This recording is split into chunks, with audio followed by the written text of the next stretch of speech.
Hello and welcome to the Methodist Podcast, published on the 27th of August 2020. This week we catch up with the Chief Executive of MHA, Methodist Homes, to hear how they're recovering from the coronavirus. We talk to the head of a Methodist primary school on the challenges of children returning to education. We talk to the Vice President of the Methodist Conference about prayer, and we hear how an allotment has helped a church become rooted in its community. Throughout the coronavirus, MHA, previously known as Methodist Homes, have been at the forefront of calls to ensure that residents and staff in care homes are protected. Sadly, the pandemic has so far resulted in the deaths of 3 members of staff and over 400 residents. To remember those who've died, MHA are planning a Memorial Day on the 4th of September. On the line with me now to talk about the Memorial Day and to update us on the situation is the Chief Executive of MHA, Sam Monaghan. Sam, before we talk about the Memorial Day, how are things at the moment in the MHA care homes? We are now in a place where it is a lot calmer and where people are trying to re-establish a sense of a new normal. But I think it's with the overarching concern of local lockdowns happening because the R rate increases as it did in Leicester, Blackburn, now Oldham, Greater Manchester. And also where, as we gradually open up our homes and schemes to others coming in, we are having to be very vigilant around any potential further risk of people contracting the virus. So I think it's fair to say that people are living kind of somewhat with a constant wariness. It seems we still have to be on our guard regarding the virus. What are you doing to mitigate the risks now that you're trying to make life a bit easier for everybody? And I imagine the threat of a second wave must be a constant worry for you. Clearly, we've got the testing in place, which is helping us to monitor the level of positive infection that we've got. And we are putting in place as well new mechanisms so that not only can our residents see their loved ones in garden visits, but also now back within homes. And we've published some guidance called Essential Family Carers, which is called More Than Just a Visitor, which truly recognises how crucial and key family members are to the well-being of our residents. And that they, for many of them, when I visit our homes, I will see the relatives and friends of our residents in there for extended periods of time each week, and they're a vital part of their ongoing care. So we've produced this guidance to do it safely. We've put screens up in all our homes to enable people to have a clear, if you like, barrier between them and their loved ones so that they can do that. It's still obviously very confusing for those with dementia and limited capacity in terms of what's going on and why they can't hold hands and why they can't touch. But we're trying to do it as carefully as possible. And what's exciting in terms of profile is that our guidance has been picked up by an organisation called John's Campaign, which lobbies for the role of carers with those with dementia. That our guidance now, More Than a Visitor, is being shared with national governments and with other organisations, and it's been seen as a source of best practice in terms of taking it forward because it's a very compassionate document and it really recognises the role that carers and family members can play. So all these are strands that we're looking at, but we're having to take things on a day-by-day basis, see where we are concerned about the R rate going up or the way that our residents are presenting in our homes. It's clearly going to be interesting to see what the fallout of people being away over the summer holidays is. Obviously, the government's putting in place quarantine, which in one way is helpful because it kind of puts a barrier or an air bridge between staff returning and then coming into our homes. But it's incredibly tricky. And I think we're learning to live with a great deal of uncertainty. But having to maintain that level of vigilance is really hard for our staff. So that they're constantly aware of the risk. And I'm talking to our managers, and some are in schemes and homes where they haven't had the virus, thankfully. But again, they're kind of like on tenterhooks, waiting for when and if it may come. And clearly those who've been through it do not want to go there again. And they've got the scars and so we really, really need to do all we possibly can to make sure that we're not impacted if a second wave should spread. The last few months must have been incredibly emotional for staff and residents at MHA. How's everybody been coping, and what have you been putting in place to look after people emotionally? We have got a kind of heightened and really well developed now wellbeing offer for all our staff that moves from people who just need a conversation with their colleagues in the home or scheme that they're working in, right through to colleagues where fundamentally they're suffering from PTSD as a result of the number of deaths that they've experienced in their particular setting. And how you enable a team to make sense of that, to come through that.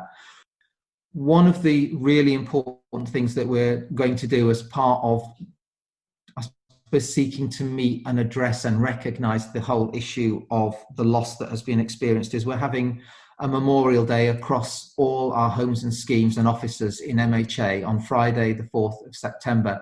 And I would really encourage friends within Methodism to join us for that. It's going to be at around 11 o'clock and there's going to be a 2-minute silence. We're going to have it on our MHA YouTube channel.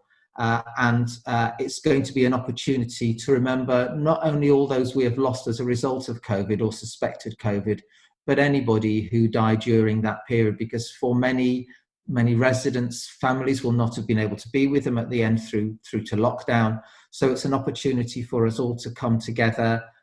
We are recording a service about 15 to 20 minutes long, which will be an opportunity. And then in all our homes and schemes, our chaplains will be leading acts of remembrance. And there will be a special candle that we have circulated to all our homes and schemes. We're sending one to President of Conference Richard Teal and also to Jonathan Hustler to join us with in lighting those candles to remember those we have lost.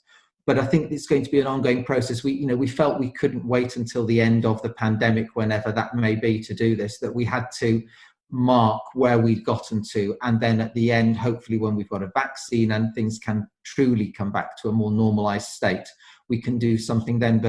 But too many lives have been lost through this to not take a moment to actually mark that. So yeah, that's what we'll be doing on Friday, the 4th of September.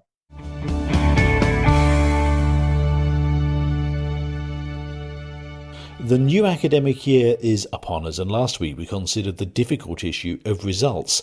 This week we're going to talk about the return to school, particularly for younger children. Anne Barker is head of St Andrew's Methodist School in Salford and takes care of some 250 children aged between 3 and 11. Anne, how are the preparations going? Yeah, it's going well. A lot of things were in place before the summer holidays because obviously we welcomed some classes back then. So that gave us a really good chance to have a trial run. We initially we welcomed Year 6 back on their own because we thought we would trial everything with the older children and see how it worked. So we ended up with Year 6 reception in Year 1. So a lot of the systems were in place. So the summer holiday has been about revisiting the risk assessment to enable all children to come back, obviously to look at accommodation again, thorough deep cleans, etc. So we're ready to go back now. And I think what we've said all the way along, and this includes staff, children and families, everybody has had a different experience of life since March. So some people will have had a positive experience because they've had quality time with the families, they've been in the sunshine. Obviously, a lot of people haven't had such a positive experience, whether that be family members who've been poorly or they've suffered bereavements, etc. And for our children and families in particular, some of our families will have experienced poverty, some neglect possibly. We are in quite a deprived area and some of our families live in very difficult circumstances. So, we don't really know until we get our whole school community back what the impact is going to be. We've got to be prepared for anything. As a Methodist school, our vision is the striving for excellence part, but then together as one with God, and that we certainly will be working together with the church, with our families, to tackle whatever lies ahead, a lot of it which is unknown. The first week back that the children are actually in, the whole curriculum is suspended, it will all be looking at rebuilding friendships, rebuilding relationships, lots of personal social education discussions, finding out if children want to share what has their experience of the last few months been. We'll be doing lots of physical stuff, lots of dance, PE, art, music, really getting children to express the feelings in whatever way helps them and just get them back into school life. The second week, we'll be doing a very, very gentle assessment process. So we do need to find out, before we can carry on with the full curriculum, which we do need to do, but we need to find out, where are they? Have they remembered what they'd learned up until March? Have they forgotten it? And also they've missed a massive chunk of learning. So it'll be a very gentle assessment process that second week. Pastoral support must be really important at the moment to ensure that pupils, parents and even teachers feel safe and cared for. We're positive about children coming back. We think that our normal monitoring systems and pastoral care, which would in the first instance be the class teacher, the class support staff, they would pick up any children who had issues and they would deal with them. Children who might be struggling more, some of which we've already identified, either through our own intelligence or through parents contacting us saying, look, this child really doesn't want to come back, they're really worrying about it. So for those children, we've already had a couple of teachers who have rang and had chats with children. One pupil said, look, come into school. We arranged for her to come into school to meet with her 2 new teachers because she was worried about that, and that really helped. So for children who are struggling more, they will get a more bespoke response, so to speak. But generally, say as a school, we've got very strong pastoral systems. I can imagine the school that children are going to return to is going to look very different from the one that they left. With all the measures that you've had to put in place for social distancing, how do you think young people are going to adjust? The children will find it easier to adjust than us in some instances. Children are very adaptable. We did welcome back reception class in year 1 in June, and we were absolutely amazed at how quickly they adapted. So I think, again, because they've got used to, if they go to supermarkets, the distancing and whatever, so and parents had explained things to them. So we've made it fun. So, for example, the one-way system, instead of having horrible, scary arrows, we've got footprints that the children who were in school, the key worker children, they decorated footprints. We've put those around. So, the hand washing and stuff, again, they've been used to doing it more at home and when they're out and about. So that hasn't, to be honest, even though we had very young children back in June, they just adapted. So we don't know. It's just a waiting game really to find out what happens when we've got the whole school community back. But we're quite positive that they'll be all right, and say any children who aren't, we'll just nip that in the bud and deal with that as it happens. I have to say, our parents have been so supportive through the whole process. And I think it goes back to that school family, the trust, the honesty and the communication. And we'll just tackle things as they arise. That's all we can do. Even in the name of your school, it mentions Methodism. How does the Methodist Church integrate itself into the life of the school?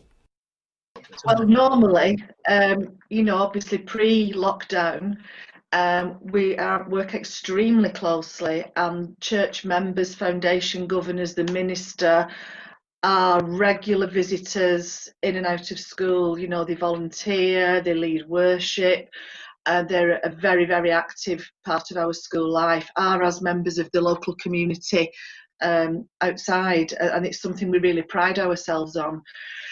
Obviously, things will be different in the interim. We've had great support from our minister virtually, so he has been recording virtual assemblies, worship, that again he's asked us to share with the children through the Seesaw app and on our Twitter account. So the children have still, and I know from feedback, the children have loved that, just watching him on there. The governors, obviously, we've had to keep them informed at a distance. So at the moment, again, it's not business as usual with our church relationships. Next Tuesday is the first of the Year of Prayer events that's taking place online. Leading the proceedings is Carolyn Lawrence, Vice President of the Methodist Conference. Hello, Carolyn. Hello. Now, you're going to be the first person to lead the Year of Prayer sessions, aren't you? I am, yes. Yeah, great privilege. What does prayer mean to you personally? Prayer is really important to me, and really what it means to me is mostly about my relationship with God day by day and minute by minute. And I'm very thankful that over the years that I've been a Christian, I've had many answered prayers, not always in the way that I expected, but prayer is really important. And I think my view of prayer has developed over the years, because I used to feel really guilty about prayer, because I used to have this image of having to sort of kneel down by your bed with your hands together and your eyes closed and reel off a shopping list to God of all the things that you wanted him to do. And I think that my view of prayer has changed, and it's become much more of a fluid thing. And I do still sit down and talk to God, but I think that it's become much more about the relationship and about my walk with God day by day as I'm going about my everyday life. And I've stopped feeling so guilty about it now. People can pray in many different ways, can't they? Yeah, and I've heard people say, "Oh, I don't pray every day," and when I hear people say that, I think I wonder whether you do actually, but you don't realise that you're praying every day, because, as I say, people have this image in their mind that they have to just sit down and it has to be done in a certain way. But I've found that there are lots of creative ways of being involved in prayer. And sometimes aids help, like being part of a prayer group, or like we're doing online with the evangelism and growth team. Being able to join with others in prayer can be really helpful. And I keep like a prayer notebook where I write down the things that I've prayed for and things that I feel God might be saying to me, which is a real help. But I think that people perhaps pray more than they think they do. And I don't know if you know the Sting song that says, "Whenever I say your name, I'm already praying." And I've used that often in services, because I think that sometimes even when people just cry out to God or just groan in their spirit, that they are actually praying and communing with God, even if they perhaps don't realise that they're doing that at the time. And what sort of things should we be praying for? What should we pray about? Yeah, I mean, I feel that I've heard people say, "Oh, I couldn't pray about that, it's too trivial." But I really believe that there's nothing too big that God can't handle, and there's nothing too small that God isn't interested in. But I do believe that we can talk to God, and if it's something that's important to us, then it is important to God as well. And because we're God's children, he wants to hear about all the things that are of concern to us, and our joys and our hopes. Just like we with our children or grandchildren or whoever, we love to hear what they've got to say. And I believe that God really wants to, the most important thing is that he wants us to be in communication. Sometimes that might be that we're angry about something, we really want to shout at God, or just tell him how we really feel. And I just believe that as it's part of a relationship, that all of those things are really vital and important. Tell me, what are you going to be doing for this first Year of Prayer online meeting? Yes, well, they're very short, so they're only 15 minutes. We haven't got very long, but the verses that God gave me for my year as Vice President are from Isaiah 43, about streams in the desert and rivers in the wasteland. So that's going to kind of be the focus of my prayer.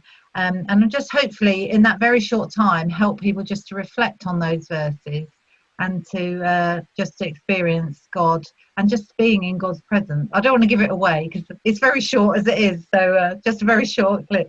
But yeah, just to be able to enable people to perhaps just sit and reflect in God's presence. And you can join others across the Methodist Church to pray together every Tuesday, starting on the 1st of September, between 12:45 and 1 p.m. And you can find full details of that on the Methodist Church website and on the social media pages. It's harvest time, and to grow your own community has flourished in Cumbria after a Methodist church decided to turn its weedy chapel field into allotments. On the line with me is Millie McKay, who joins me from Wetherall Methodist Church. Millie, how did the allotments come about? A few years ago, there was an initiative to try and find some more land locally. each parish council was tasked with trying to find some available land that could be given out to people who wanted an allotment. So there was quite a demand for allotments, but there wasn't the land for them. So we saw the advertisement in the local parish magazine and thought at our next church council meeting we would discuss this. And everybody was in favour of us offering the chapel field to the parish council to be used for allotments. The field was full of couch grass, and it was just a complete waste. It wasn't a lovely wildflower meadow. It was just a mess, in fact. So we didn't know whether they would be interested in it or not, but in fact they were very interested, and it was one of the main pieces of land that the parish council got for allotments. Now, so what we did was we split the piece of ground into 7 plots, and they give the rent, which isn't vast. It's £25 per person to the church. That comes to the church each year. What are people doing with their allotments? What are they growing?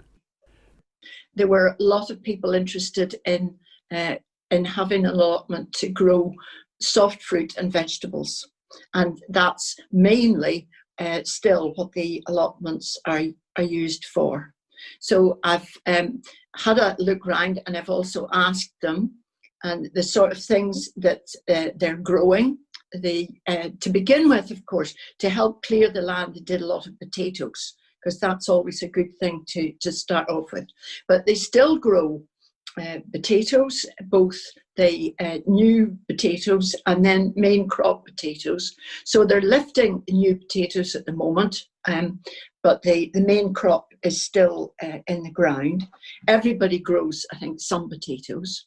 We have some plots that have grown some strawberries, and they've been good this summer because they managed to get them picked before all this rain that we've had. The early part of the summer was really good, and the heat from that was good. So it does depend there on the weather. And also, this being Cumbria, of course, sometimes things can be a bit of a washout or not get enough heat. How have members taken to it? Have they embraced the allotments? We have 2 members of the church, one couple, so both of them are members of the church, and another lady whose husband comes to the church sometimes, but she's a regular attender. So I would say we have 3 regular attenders who are allotment, what would be the word? Allotmenteers. Yes. What a great new word, allotmenteers. And of course, growing things is incredibly good for the soul. So I assume your allotmenteers are getting more from their allotments than just the fruit and veg. Yes, they do. And I think as the years have gone on, they've found that they enjoy it for relaxation, a hobby, thinking of something else, concentrating on something else as a relaxation, and it's good for their mental health as well. And I take it COVID's not an issue for the people on allotments. Yes, that hasn't been a problem because they're so distanced, working on their allotment. They're not really near anyone else. But I mean, they could shout across to somebody if they wanted to say something. But you find that generally they're not all there at the same time, and they would have a word with each other. They're a very sociable lot, actually. They are very good, and they help each other. If somebody's got too much of something, especially in the planting season, they would ask if anybody else wanted a few of these seedlings. In fact, that's one of the things that is very good, is how they all get on with each other. And they have a visit from the local play school. They visit 2 or 3 times a year, and the leaders take the wee ones down to see. And they're very good at explaining to them all what the different things are at different times of the year in the allotments. And I think the little ones like to see it all.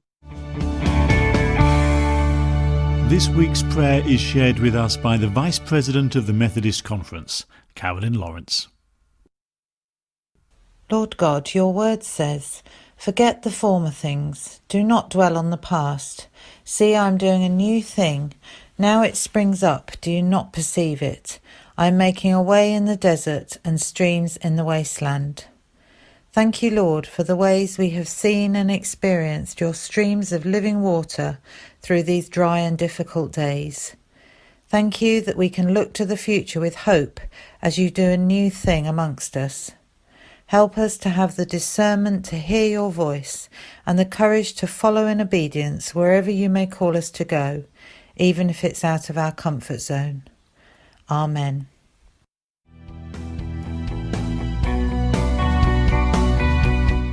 Thank you for listening to this week's Methodist podcast. If you do have suggestions of stories that you'd like us to cover, do let us know. From myself, Mike Ivat, goodbye.